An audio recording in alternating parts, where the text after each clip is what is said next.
And if it is the private sector, 15-minute boardroom discussion, the matter is settled.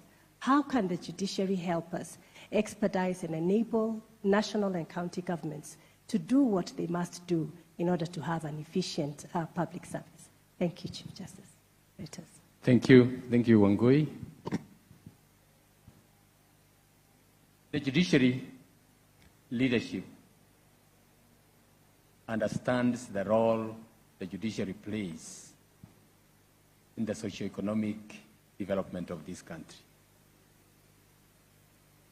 You will recall that in 2003, 2004, when the performance contracting idea came up first, it was fiercely opposed by the then leadership of the judiciary. But with the new constitution and the obligations that are there, that the judiciary is exercising the authority of the people and is accountable, the new leadership in the judiciary, my predecessor, Dr. Mutunga, and the leadership in the judiciary sat down and said, look, we must comply with the Constitution. Then what the judiciary did was to sit down, get all the judges, the leadership and the representative of the judges, and say, look, we cannot have commercial disputes lying in courts for years on end, because we are holding a lot of investment funds that would go into the economy. So the question of contracting and how much each one of the judges is going to do was a thorny issue. But the leadership faced it on and said, no, this must be done. When I came in, we got the judges themselves into groups and said, look, we are under obligation to perform and perform optimally. You are not going to have a case lying under judgment or in a case which you have decided for years before you get a judgment out. We agreed, the judges themselves set the targets. They set the targets. Then the judiciary leadership looked at the targets and assessed whether or not we were only talking about numbers or we are also incorporating quality work in that. And came up with the performance assessment and the contracting, and the judges themselves and the magistrates started working towards those targets. I'm happy to report that quite a number of matters were resolved, and the speed at which the cases are being disposed now is much, much higher. The other thing that we looked at was the issue of alternative dispute resolution. We embraced it. It is in the Constitution. We embraced it and said, look, there are very many matters that can be disposed of through alternative dispute resolution. So we came up with mediation.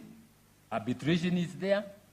We told the judges to deliberately look at the issues, cases before them, and see which ones can be resolved through those alternative dispute resolution.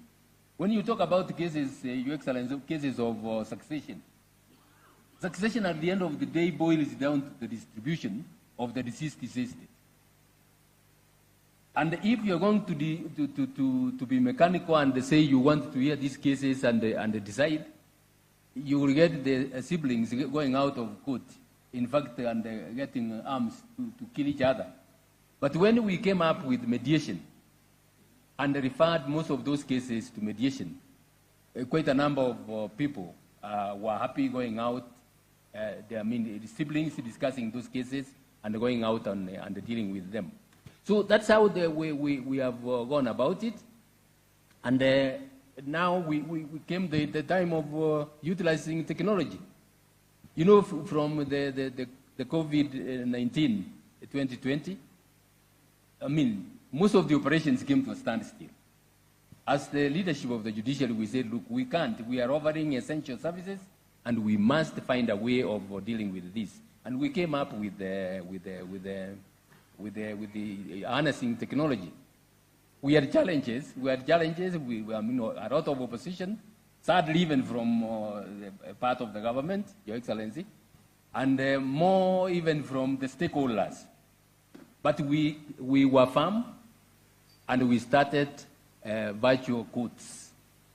We started electronic filing of cases. Your Excellency, it is now common knowledge that the courts are able to operate, quite a number of them. The Court of Appeal, for instance, doesn't have any virtual sittings, I mean, physical sittings anymore. They are disposing cases through virtual hearings. So that is what it requires. You require leadership. Like now, we are finishing this conference, and there are going to be a number of resolutions that are going to be made. Unless you have a courageous leadership, unless you have a committed leadership, we will come back here 5 years down the line and say, look, the resolutions from this conference, maybe only a third have been implemented.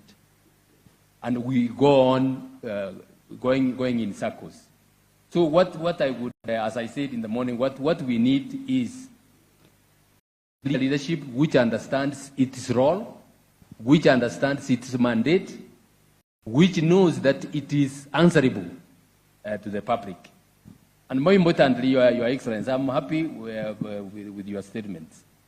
Yesterday and the day before, listening to the discussions that were here, what came out clearly in my mind is we need political will. Political will at both levels of government to move quite a number of things.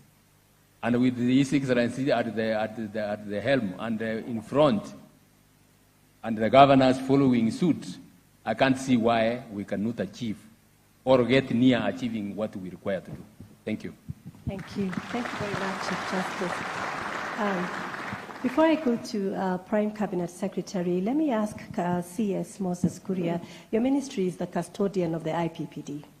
How can we ensure that all public sector institutions migrate to a unified payroll system to mitigate wastage, double pay, ghost workers,